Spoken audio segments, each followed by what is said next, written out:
Okay, I want to welcome everyone to this week's edition of the Northern Nerdcast, where we showcase the geeky, nerdy people, groups, and events that happen in and around the city of Edmonton. The Northern Nerdcast is a proud member of the Alberta Podcast Network. That's powered by ATB. Please feel free to head on over to albertapodcastnetwork.com for a list of amazing Alberta-made podcasts. We would also like to encourage everyone out there that if you enjoy this episode, to share it with your friends on social media. This way, we are able to help grow the community here in Edmonton and keep everyone up to date on the latest news and information regarding the geeky, nerdy people, groups, and events that happen in and around the city of Edmonton. Also, if you or anyone you know would like to be on our show, please feel free to head on over to northernnerdnetwork.com and contact us there. All right, so now let's get on with this show.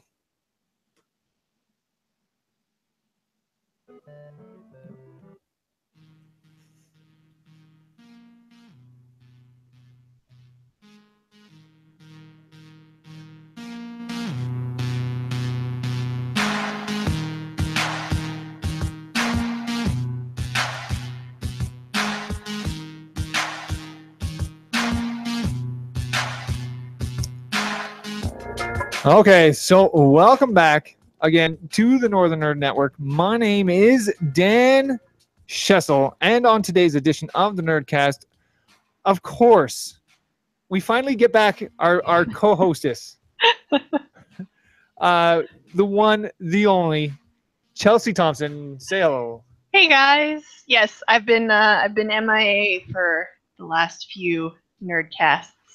I think going back to the expo, because you guys Nerdcasted live from the expo, and then it was Thanksgiving, and then I was away last week. So it's been a while. It's good to be back. It's always good to be back. Yes. And today we also have on the show joining us is Devin. Dallas. I did ask you to pronounce your last name, but I totally forgot. Dallas Casavant. That's it. This interview is over. That's it. I've never been so insulted. Table flip. I do. Yeah, that's terrible. Yeah, sorry. So yeah, say hello. Hello. All right. And we'll be talking about you got a wonderful Kickstarter happening right now called the V-Card, and we'll be talking about that a little bit later on during the show here. But we love to ask people a little bit about themselves and get to know them a little bit. So we like to ask people, what do you have on your shelf? We believe that everybody has a geek shelf in their house. So what do you have on your geek shelf? Me? Yeah, Dallas. Or Devin? No, not Devin. I'm a huge Prince fan, the singer Prince. I've been hardcore for over 30 years, collecting bootlegs. And in college, I had $400 spending money per month. I spend $100 on a bootleg sound check CD and just listen to it all scratchy and then trying to hear some new sounds. I've been into him for 30 years, and he just had sold his guitars from his website. So I'm like, he had he died just over a year ago, and he had opened up his recording studios on the year after he died. And I had either a chance to go there for that weekend and watch like tribute bands and his band play with other things, or also had the chance of buying the guitar. And if I would have went there, I would have been watching it and thinking the whole time, like, it's not the same without him here. And then I thought, maybe I'll get a guitar and like actually learn, the tribute that way. And I'm not going to be any good. I'm still not any good. But I was like, well, it's a piece of art.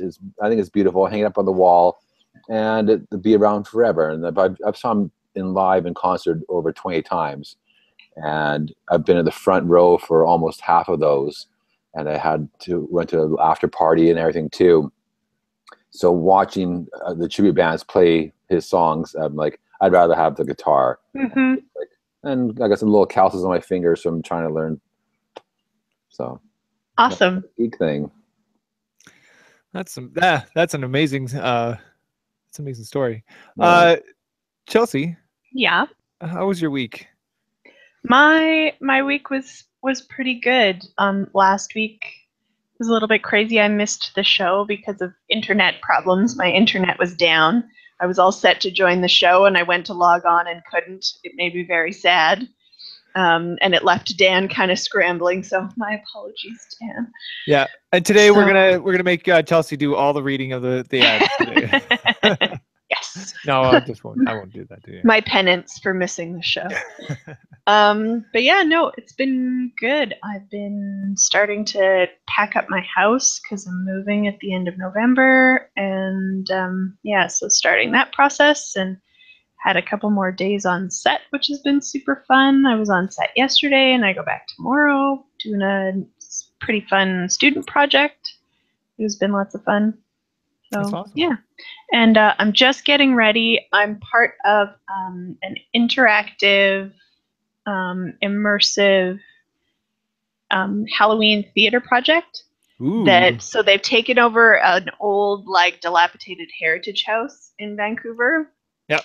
And so happening all over the house, there'll be sort of little vignettes happening in all different kinds of rooms and like roving spirits. And so the audience gets let into the house and gets led around and can, at some parts, can go wander off and see what they can find and explore. So today I was prepping my costume for that. So that should be lots of fun. It's running for a little bit before Halloween on Halloween night, and then a little bit after Halloween. So hopefully we'll freak a bunch of people out. It'll be lots of fun. Nice. Mm-hmm. Right on. Well, I've been slowly just prepping. We have Extra Life coming up here, not next weekend, but the weekend after. Mm-hmm. Super, super quick. And we are looking for everybody out there. If you are able to donate to this, it's for the Edmonton Stollery. We are raising money for the Edmonton Stollery, and we are going to be doing a 24-hour gaming marathon, and we're going to be joining the Edmonton Extra Life team. This year they're going to be doing it in the Epcor Tower. Last year we had it over at the West Edmonton Mall. Mm-hmm. In the Ice Palace, and right now the Ice Palace is kind of under construction. There's a lot of little things going on there, so we weren't able to get that space back. I believe we're supposed to be back there again next year, but for now Epcor has graciously donated a whole floor for us. Wow, that's awesome. Yeah, it's super, super amazing. So I'm super excited about going. I'm also super scared because to me, as I'm getting older, man, I cannot do 24 hours the way I used to. It is rough. Especially because you get no reprieve the day after. It's not like you can go home and sleep in. You have two small people who demand your time. Sorry, no more sleeping in. This is true. I don't get to sleep in the day of either. Like, it's just straight up right into Extra Life, going to the next day. So on Sunday we do have a podcast booked for that Sunday. I will not be doing the podcast that Sunday night. Trina will be taking over my spot for that day. So everyone out there will get Trina, which is very exciting for people. Which is much better than I am. Much better. So if you want to tune in for an amazing podcast, that's the time to do it. Because I mean, you don't really want to look at me, but Trina is much different. So yeah, come check that out.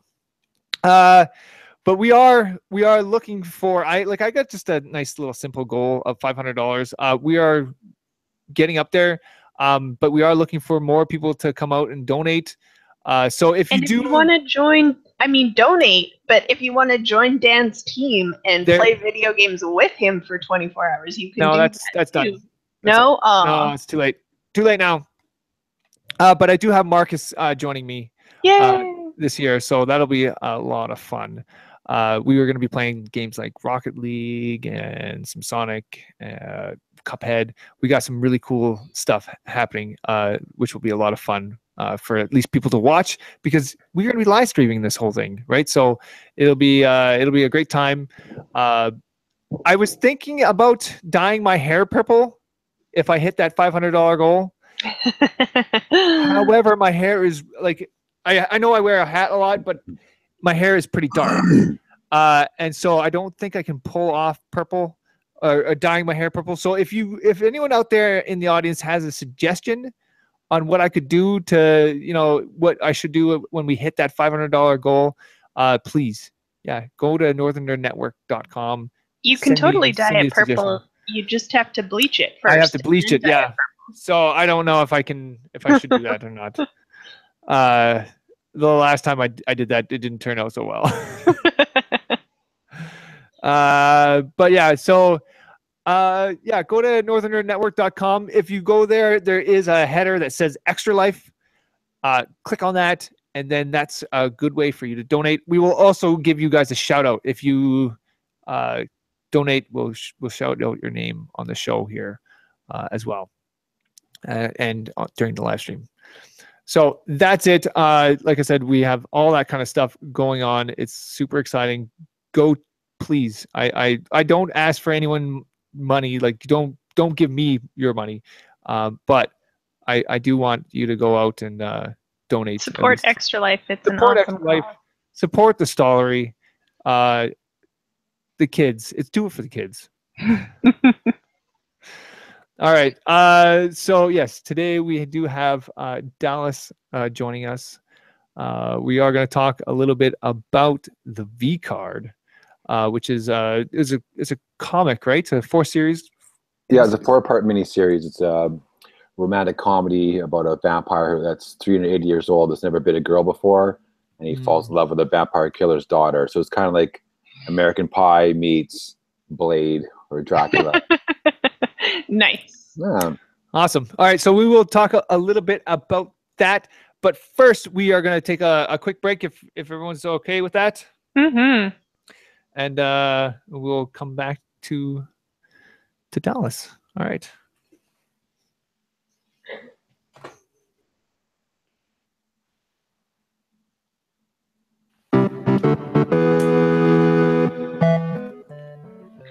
So Dan, did you Yes. know that this month's sponsor is the Edmonton Community Foundation? I didn't. Well, the ECF, the Edmonton Community Foundation, essentially acts as a bridge between donors and charities to help create a strong, vibrant community within the Edmonton area.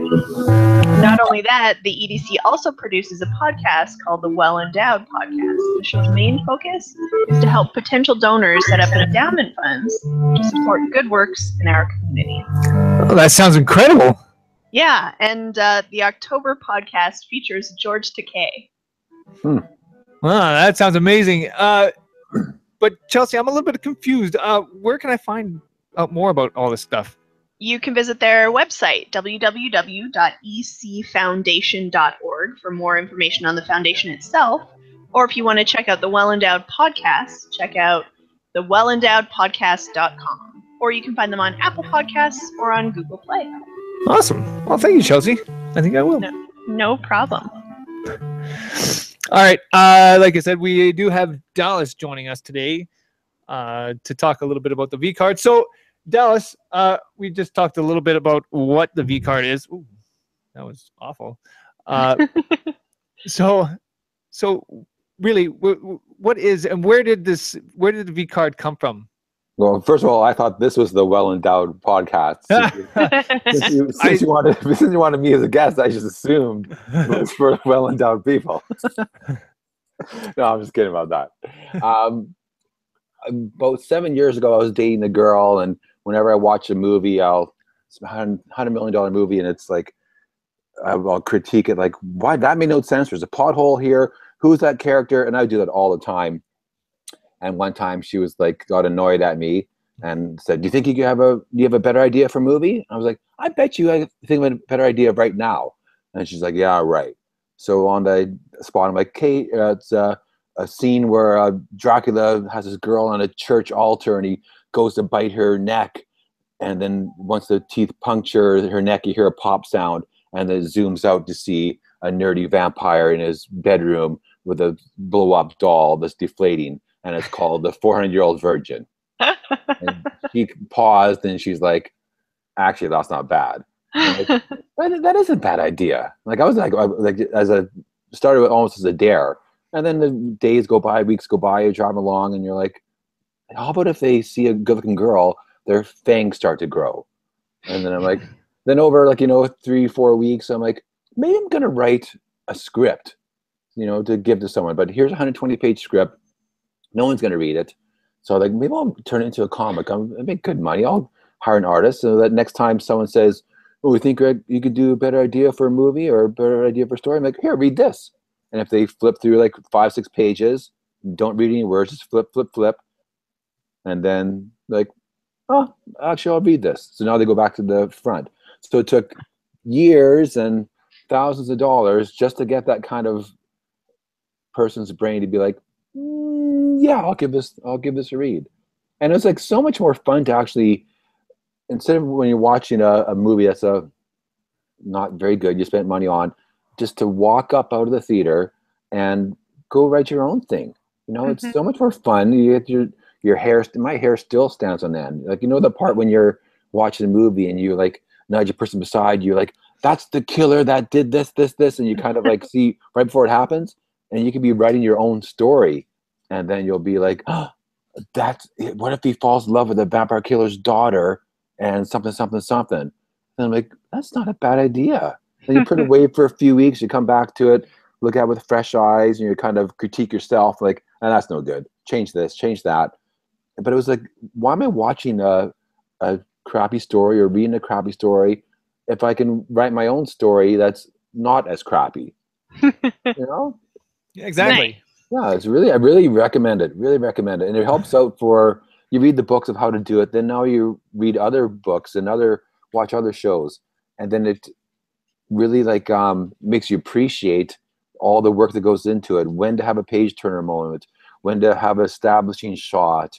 I really recommend trying to write your own thing. Everybody has their own story. Everybody has, from watching Dragon's Den, everybody has their own business idea that they'd like to have launched, and everybody has their own story too. So when we were at the Edmonton Expo, we seen you guys. You had a big giant booth there. I got to see a little bit of the comic, and you also had one part in the comic there that had Happy Harbor Comics in there. And we as the Northern Nerdcast and Northern Nerd Network, we are big promoters of things that are in Edmonton, geeky, nerdy, things like that. We love Jay over at Happy Harbor Comics. Why put that in the comic? Like, what drove you to even think about doing something like that? I was going to the open. I first had the idea and was getting whatever I could to read about the process of writing for comics. Like, I was raised reading comics, and my brain thinks that way too. So when I went to the open door, there was like maybe 5-6 years ago as well, and they had every second Thursday they have a comic creator kind of meeting. Learn about maybe, I think once in a while they even bring in like live animals for the people to draw the animals, or for characters as well. And so I thought, well, I'll be in these little, I had a part in the story where the main character and his best friend have to go into a comic shop. So I'm like, why don't I have it? Wouldn't it be cool if I had it in the Happy Harbor comic shop instead? I have a little picture of Jay behind the cashier at one point, and then I had have a part where the main character and his love interest kind of bond together over comics. And I was always a big G.I. Joe fan. I have the Snake Eyes G.I. Joe tattoo on my forearm. And like G.I. Joe 21 was like mind blowing to me, the silent issue where Storm Shadow and Snake Eyes, first meet. Like, Snake Eyes can't speak. He goes into the ninja fortress. Well, ninjas don't speak anyways. They're being quiet. So the whole issue was done silent. No word balloons or anything. No captions. So I thought, what if I have my main characters, the love interest is missed. She thinks she knows all about G.I. Joe. And then the main character like corrects her on it. And then she's like, why is this guy correcting me? Who is he? So now she has interest in him. But I was like, why don't I contact Larry Hama, G.I. Joe to see if I can actually use his name and likeness in my comic. And he agreed. So I have his name and likeness in my comic. So many things started like from, wouldn't it be cool if I had, it happened in Happy Harbor. Wouldn't it be cool if I had Jay behind the counter? Wouldn't it be cool if I had Larry Hama gave me his likeness and name? Wouldn't it be cool if I had my friend and former roommate Kathleen McGee? She's a stand-up comedian. What if I have her be actually one of the characters? Like, when you have enough time, if I had to write a comic every week or every month, it'd be like I wouldn't have the time to make those kind of cool thoughts or like extra touches. But when you're taking more longer time, like, wouldn't it be neat if I had like this or that thrown in? Have at the comic shop, have my artist Nick Johnson from Calgary, have some of the comic nerds in the background be picture of me and a picture of him and of the picture of the letterer and of the motion comic girl. Like, put the extra touches, and it also just kind of keeps you excited and intrigued in your own story you're doing. That's awesome. And very cool. It's nice to be able to add those touches that you just wouldn't be able to get in like you said, a weekly or a monthly comic that you'd be able to just pump out. You did talk a little bit about Open Door. Can you talk a little bit more about what that is? Like, how many times have you gone? What is it for other people who may be interested in going to something like that? One last thing too, for issue 3 and 4, the final climax happens in the comic book shop. So I'll make sure to have your guys' faces inside there too. Awesome. Open Door, I was going. They had it every second week, and my job is like a week on, week off, and they switch jobs at certain times too. So sometimes I could make it, sometimes I couldn't. But it was probably going about for 4 months or so, and it's a little more towards the writer and someone who writes and illustrates, or someone who illustrates. It was more hard for a pure writer to have an idea and go with Open Door, but most of the people there are their own writers and artists as well, of all different styles and themes as well too. We'd have, I forget the guy's name. Rudy's there right now, but there's another guy that would have, you'd have like a PowerPoint presentation and explain different processes of writing a story, the different act structures and that kind of stuff, which works out really well for a miniseries because it's not really a 3-act structure. It's act 1, and act 2 is actually split into 2. So it works great for a miniseries where issue 1, for my story, it's boy meets girl, and then issue 2 is boy gets girl. Issue 3, boy loses girl. Issue 4, boy gets girl back. But if I find for writing miniseries, it's the same for almost any movie. Like the Predator. Well, the first they kind of land in the jungle. Then they get issue 2 is they get hunted. Issue 3 would be the hunted becomes the hunter, and issue 4 would be the climax of the battle. And there's so many kind of things and it really makes you appreciate the structure and kind of how it's a magician trick. And they're trying to fool you by not having you understand that, oh, here's act 2. But once you understand it, then it's kind of but it makes you appreciate the really well done stories. Mm-hmm. Now, you talked a bit earlier about your artist from Calgary. So having this story in your head for so long and really being able to take the time to craft the story that you want with all the extra touches and to really get to know your characters. Was it a challenge at all finding an artist? Did you have very specific ideas in your head of the style of artwork you were looking for and what your characters looked like? Was that then a challenge trying to find an artist who could bring your vision to life? It was. I tried to go on DeviantArt, and then you scan through and see what their style is, how much they're charging, and if you want to do it, like a lot of people, they want to do something with an artist and we'll do it for free and then we'll split the costs. But I was, I wanted to have, that gets you a certain type of level of artists that will do something for free and risk making something, risk making nothing. But if you pay a little bit, then you can get possibly a better quality. And then if you pay more and more and more, they go higher and higher and higher. how I finally found Nick. I went to the Winnipeg Expo. I'm not sure if it was Expo, but the Winnipeg Con last October, and then go down Artist Alley. You look at the and you want to support your local and Canadian artists as well. And I met Jackson Gee from Calgary, and I wanted more like not a like a Marvel style. I wanted kind of a little bit more kind of cartoony, not cartoony, but with more kind of jagged, thick inks. And then I really like Jackson's style. He was too busy, and he has like a day job, but he recommended Nick Johnson from Calgary as well. And so I contacted him. He showed me his stuff, and I just thought it was perfect for my story. And then contacted him. I got a lawyer to write up a contract, which I really recommend in case if someone says, "I'll have 3 pages for your week," awesome. And if once that doesn't come out the way they said, and you paid so much money and things go to get haywire, it's nice to have a kind of contract. And it's also great for the artist too. It's like, well, this guy better pay me because I have a contract saying I'm being paid for this stuff here. It's just to kind of cover everyone's butt and kind of set everyone's mind at ease.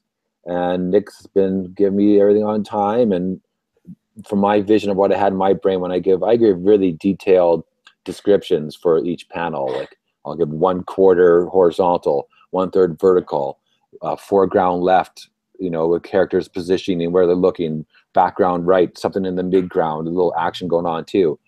And Nick takes everything I had, and when I finally get his pages from me, it's better than I could imagine. And he has so much style. He's doing the coloring, he's doing the pencils, inks, and I couldn't be happier. Yeah, the comic looks just amazing. Thank you. The colors. The pictures that are up on the Kickstarter right now are a great sort of sampling of visually what the comic looks like. Yeah. It's great. Well, when you see the pages, each page will have a kind of a color scheme tone where it'll be purple on the one side, the kind of purplish backgrounds, and then when they enter Happy Harbor, it turns into more kind of a soft kind of yellowish. And they go into the back alley, and it turns into kind of reddish tone. Like it really has an interesting color palette selection. I'm really happy with it. That's awesome. Yeah. So your Kickstarter is running right now. It's almost done. Yeah, it's like 3 days left, 2 days left. 3 more. We did really want to get you on a little bit sooner, but we had we had other people booked in here that we just couldn't get rid of. But yeah, so if people want to go and support you, how do they do this right now? Well, like I said, like you said, there's only a couple days left. I'll be sure to have an update on the very last day that says when you visit that page, if you missed it, it'll say go to Golden. My comic book company is called GoldenTicketComics.com, like Willy Wonka Golden Ticket. Mm-hmm. Which I'm a big fan of. I know all the songs and all the all the words there, all the musicals.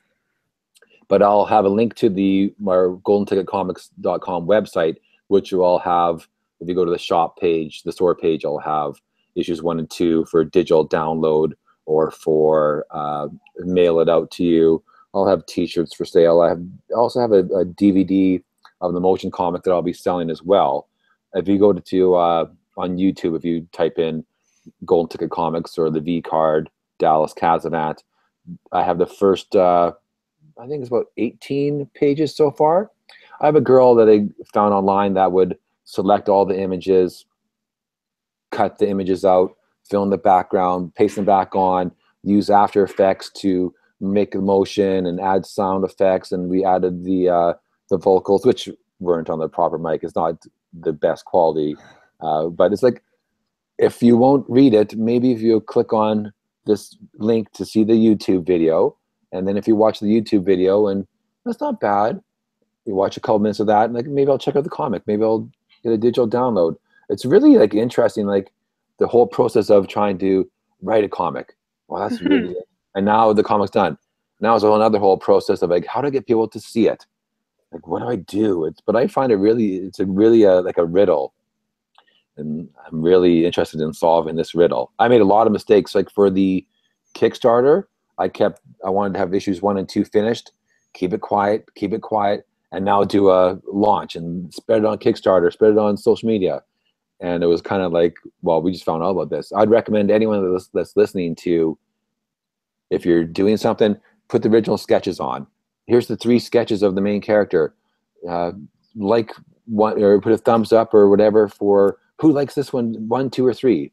And then, okay, well, like everyone likes number 3. We'll use that one. Here's the main villain. Who likes this sketch, that sketch, that sketch. And then once that's done, put the pencils up from page 1. And then a panel of inks from page 2. Do like a long 5-6 month build up before you do the launch. And then when it's getting close to launch, hey, we're doing a Kickstarter in a month and a half from July 1st until the 31st. That's what I did not do. And it's like, I really recommend, starting early. Get it in people's consciousnesses as long as you can. There's everyone's trying to get everyone's attention online. And they've been working at it, there's all commercials and podcasts, and everyone has a Kickstarter going out there too. So that you have to start do the long haul. Yeah. So let me just ask you, how do you feel your Kickstarter has been doing for you? Well, like I said, from just doing it from quiet, from having being a nobody in the comic book community, like I wanted to keep everything quiet on purpose, kind of thing. Like, oh, I'm just gonna shock the world.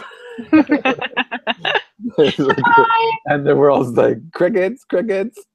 But like it's come pretty quick. I've been using like Facebook ads and selecting on certain words in indie comics and G.I. Joe and Edmonton and Happy Harbor. But if I would have been doing that months ago, I would start off with hopefully hundreds of people who already see what's going on.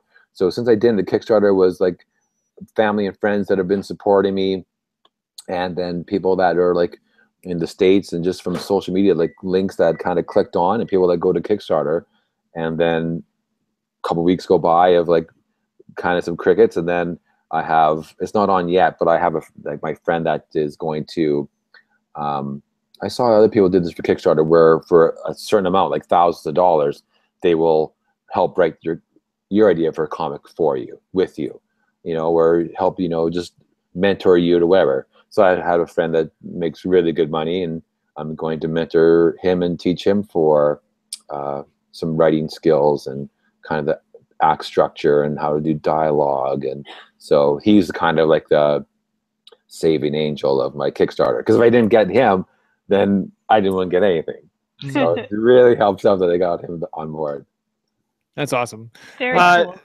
So it's exciting. I'm very excited to see how this turns out, because it looks absolutely amazing. Thank you. And it's got a really kind of quirky humor as well to it as well, from what I've seen so far. You got a few, like I said, you got a few panels up on your Kickstarter page for people to go check out, and it is definitely something to take a look at. And if you go to the goldenticketcomics.com site, I have a video section as well. So if you could click on that, you can see like the first 18 pages, 21 pages of each panel that's put motion into it too.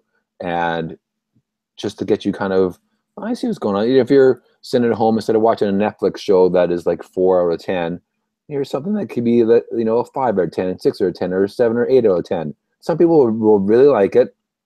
And it's a 20-minute DVD that I'll have on for sale. Maybe I'll have a digital download for that as well in another few more days as well. And, give it a little support, and you can check out the actual comic in motion. Awesome. Yeah.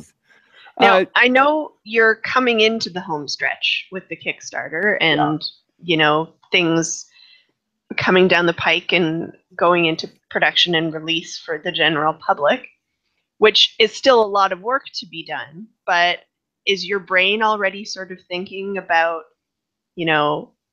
a next project or a next book? Yeah. What's next for Golden Ticket Comics after the launch of the V-Card? Once you start activating this little part of your brain where story ideas come from, and then it kind of is like a muscle where it's getting built, and it's getting bigger. And maybe it turned, I don't know what my brain turned into. But once you have an idea, like then you're thinking about your idea of a story, then like, oh, what idea? What the story of this kind of story now? Okay, I'll jot that down. And then you go about your day. Then you have another idea for a story. Then you jot that idea down. Then you work on these other ideas, and you put the V-Card away for a while. And then you come back to the V-Card with fresh eyes and you make some corrections. Then you come back to your other idea that you're working on. And then you have another idea. So I have another 2 ideas that I have a kind of a rough layout of the 4 issues and the first kind of rough panels of the first issue and rough kind of dialogue. It's really like if you watch a movie, if you're sitting on a couch with a TV in the background and on volumes very low, and you kind of look over once in a while, you catch a little joke someone said or a little kind of plot point, and you're going about your day on your computer, and then you look it back again and you catch little ideas here and there. It's almost that way for writing, like, oh, what about this happens? So you go in here and that then you've got have some ideas of the story, and now I've got to fill in the dialogue and make some connections at this point. It's really a fun process, but once it starts activating it just like you can't shut it off. Whether like I'm not sure which one I'll pick and which one I'll be allowed to do. I have like some ideas for an actual like copywritten characters already, and so I'm like, well, I'd have to get permission for that. But hey, I got permission for Dita Von Teese to use her name and likeness for one of the characters, and then got Larry Hama's. I got all this other stuff. Like, why not take a risk? And the worst thing to say is no. Yeah.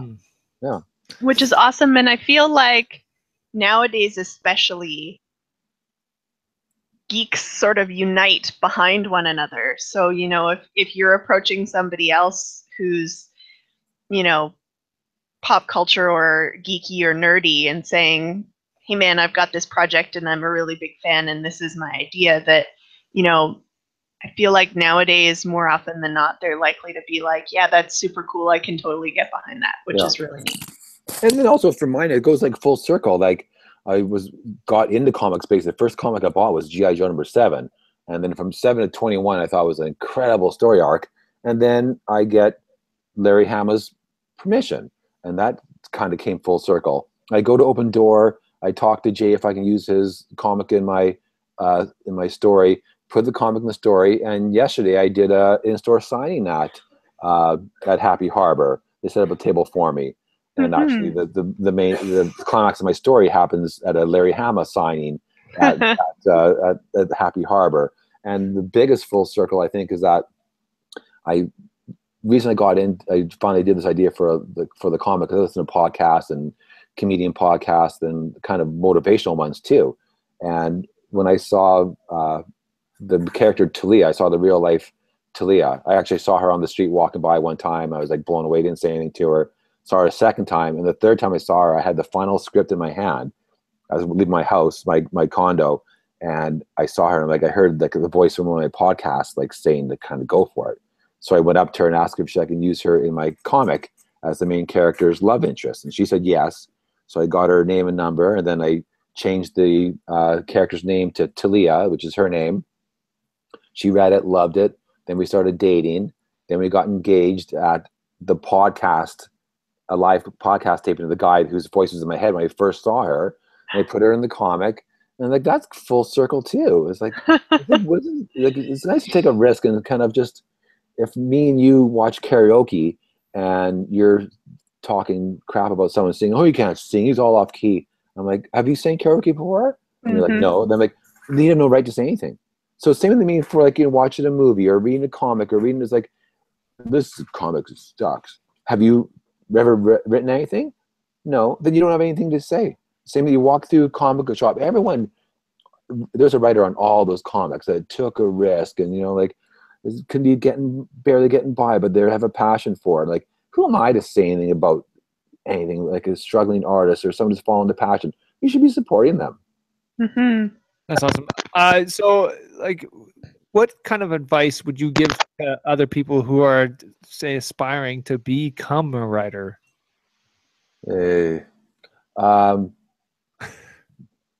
For me, it's like I got everything I get my hands on of how to write. Scott McCloud's Understanding Comics was really good. Bendis had a really good one, and then also read like just how to write story, like for screenplays, and so like here's a structure. Here you have to, everything has to be moving the story along or the character along, and just for comics are great for a pacing. Something has to happen every page. You want to end on a joke and turn the page. You want to have a big reveal about to happen. You turn the page for the big reveal. Read everything you can. Go on YouTube. Don't have an ego. You buy a book, and 95% of it was like, that's a no-brainer. That's a no-brainer. But 5% will be like, huh, that's a good idea. Get everything you can and practice writing. And then do a rewrite.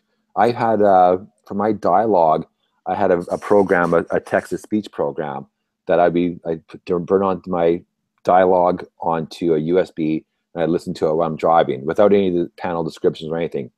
And then you listen to the dialogue between characters. Now that doesn't sound right. Have a notebook beside you. Change the dialogue.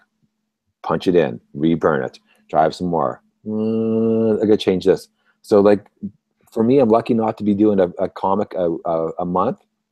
So I have the time and the patience to wait and do the little tweaks, add a little something in the background, but just read as much as you can. Try to show your work off to friends and family, which is harder than it seems. They don't, my friends and family, they're supportive, but it's like, hey guys, here's my idea for a story. Read this. I'm not gonna read that. Come on, you watch that crappy movie you spent $15 for and $18 on popcorn and pops and Twizzlers. Like, here's my story. Like, I'm not going to read it. But now it's done, then they're reading it like, hey, this is pretty good. I told you that 3 years ago. Why did make sure to draw me in the comic book shop too. Screw you. Awesome. So Chelsea, you got anything else before we take another break? No, it's been awesome having you on and listening to you talk about the whole process. We love having people on who are clearly passionate about what they're doing. Those are always our favorite guests because they can talk about their projects, and it always makes it so interesting to hear about it. So I really like having you on and be able to talk about, the process from beginning to end. That's been really cool. So thank you. Thank you. So just before we take a break, where can people find your Kickstarter? I don't have the link in front of me. If you just type in on Google Kickstarter The V-Card, Golden Ticket Comics, it'll pop up there. And you can go to goldenticketcomics.com. I have the link on there. We're on Facebook on Golden Ticket Comics. We're on Instagram, Golden Ticket Comics, and on Twitter for DB Casavant. Nice. Or Devin B. Casavant. My evil twin. My evil twin. And I was in a chat just before Okay. Sorry.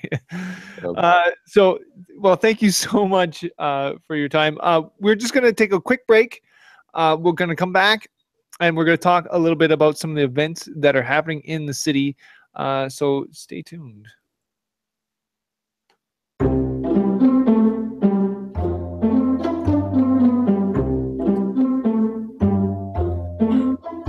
Okay, so like I said before, the Northern Nerdcast is a proud member of the Alberta Podcast Network that's powered by ATB. And if you go right now to albertapodcastnetwork.com, you will find just an amazing list of Alberta-made podcasts. And right now, I know that Karen Unland is heading down to Calgary to find some more amazing podcasts right down in the Calgary area. She's trying to get some more people that are interested and to come join us in this podcast network.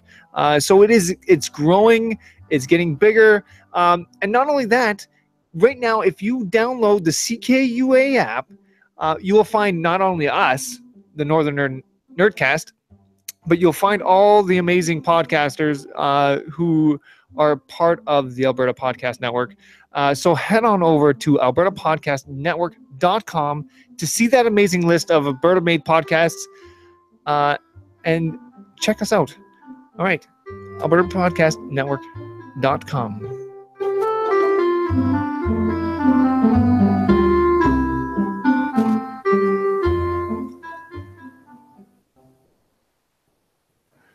All right. So, like I said, we're going to talk a little bit more about some of the amazing events that are coming up in the next little bit. This is always one of my favorite parts of the show because, like, there never ceases to be super awesome things that are happening in town. Like, I always worry that we'll get to this part of the show and the calendar will be empty, but it never happens. There's always something going on. There's always something going on. Which is a testament to the city, I think, and the community in the city, how many awesome nerdy people there are doing amazing nerdy things. It's true.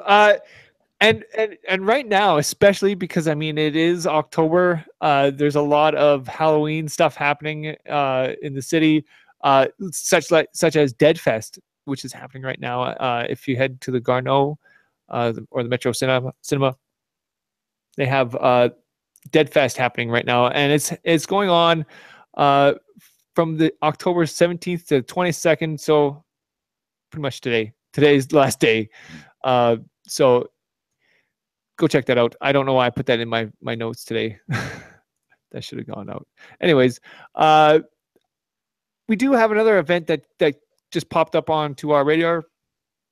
Usually I don't talk about Magic the Gathering very much on our show because there's about 1 billion places where you can go and find Magic the Gathering. But there is one that I wanted to quickly mention, and this is going to be happening at the Rec Room on October 23rd to December 11th. I'm not sure all the details. If you go to our, not our website, but if you go to facebook.com, look up Magic Mondays at the Rec Room. I will try to put up a link later for this, but especially if you're into Magic, but they're going to be having like a prize pool, like an actual like $300 prize pool. $300 and a $500 prize pool for this one. Nice. So, and I don't think there's any cash entry. I do believe it's that you buy your boosters or whatever it is to get into the tournament, but that's about it. So yeah, go check that out. I will, like I said, I'll have a link up for people who are interested in that to go and check that out. I'll even put it up on our calendar somehow. And like I said earlier, there is a lot of various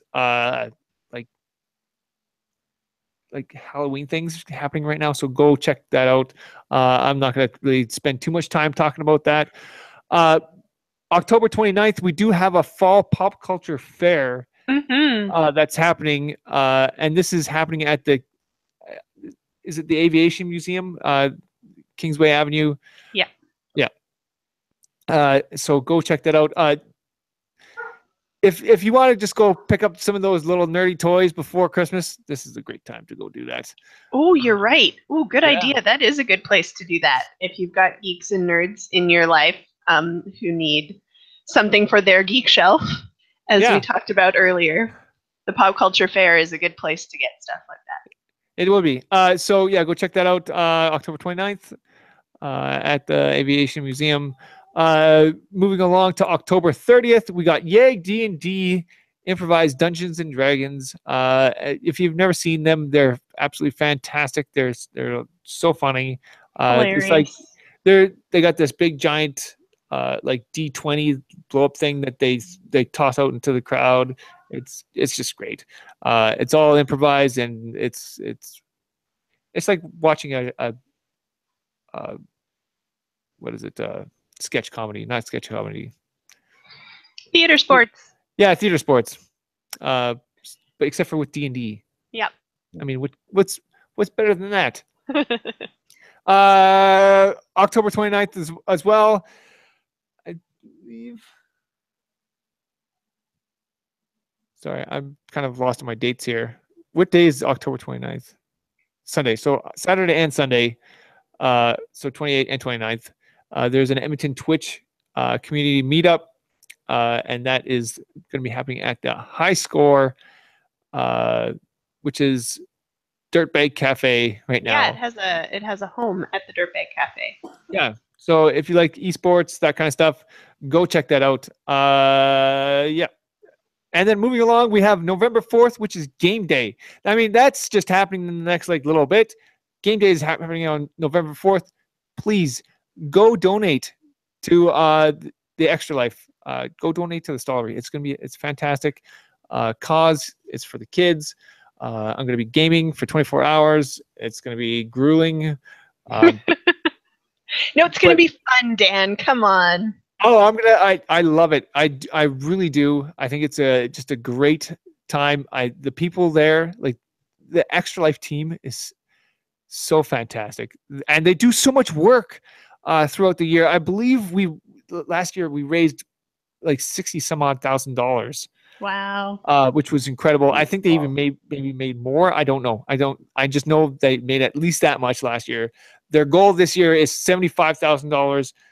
And I believe we can do it. So please just go donate to this cause. It's great. It's for like I said, it's for the Stollery. It's for the kids. It's going to be awesome.